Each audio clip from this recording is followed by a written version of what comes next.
പൊതുജന ശ്രദ്ധയിലേക്ക് ജനമൈത്രി പോലീസിന്റെയും മേൽപ്പറമ്പ ബേക്കൽ പോലീസ് സ്റ്റേഷനിൽ നിന്നുള്ള പ്രത്യേക അറിയിപ്പ്. പ്രിയപ്പെട്ടവരെ, നമ്മുടെ നാട്ടിൻപുറങ്ങളിലും പൊതുസ്ഥലങ്ങളിലും ബൈക്കുകളിലെത്തി മാല പിടിച്ചു പറിച്ച് മോഷണം നടത്തുന്ന കേസുകൾ ദിനംപ്രതി വർദ്ധിച്ചു വരികയാണ്. ഈ സാഹചര്യത്തിൽ നാം ഓരോരുത്തരും ചില മുൻകരുതലുകൾ എടുക്കേണ്ടത് വളരെ അത്യാവശ്യമാണ്. അതുകൊണ്ട് മുതിർന്നവരും സ്ത്രീകളും കുട്ടികളും വീട്ടിൽ നിന്ന് സ്വർണ്ണാഭരണങ്ങൾ ധരിച്ചിറങ്ങുമ്പോൾ പ്രത്യേകം ശ്രദ്ധ പുലർത്തുക. പ്രായമുള്ളവരെയും കുട്ടികളെയും പൊതുയിടങ്ങളിലും ഇടുങ്ങിയ വഴികളിലൂടെയും ഒറ്റയ്ക്ക് പോകാൻ അനുവദിക്കരുത്. ഇവർ ആഭരണങ്ങൾ ധരിച്ച് വീടിന്റെ വരാന്തകളിൽ ഇരിക്കുന്നത് ഒഴിവാക്കുക.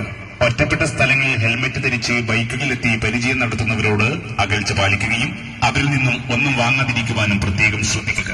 അപരിചിതരെ സംശയ സാഹചര്യത്തിൽ കാണുമ്പോൾ അവരുടെ വാഹനത്തിന്റെ നമ്പർ ശ്രദ്ധിക്കുകയും നിങ്ങളുടെ കൈകളിലുള്ള മൊബൈൽ ക്യാമറയിൽ അവരെ പകർത്തുവാനും ശ്രമിക്കുക.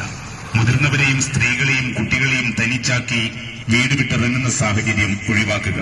നാളുകളോളം വീട് പൂട്ടിപ്പോകുന്നവർ അടുത്തുള്ള പോലീസ് സ്റ്റേഷനിൽ അറിയിക്കുക. നിങ്ങളുടെയും മറ്റു പ്രിയപ്പെട്ടവരുടെയും സുരക്ഷയ്ക്കായി ജനമൈത്രി പോലീസും മേൽപ്പറമ്പ ബേക്കൽ പോലീസും നൽകുന്ന ഈ അറിയിപ്പ് പൂർണ്ണമായും പാലിച്ചുകൊണ്ട് ഈ വാർത്ത എല്ലാവരിലും പരമാവധി വേഗത്തിൽ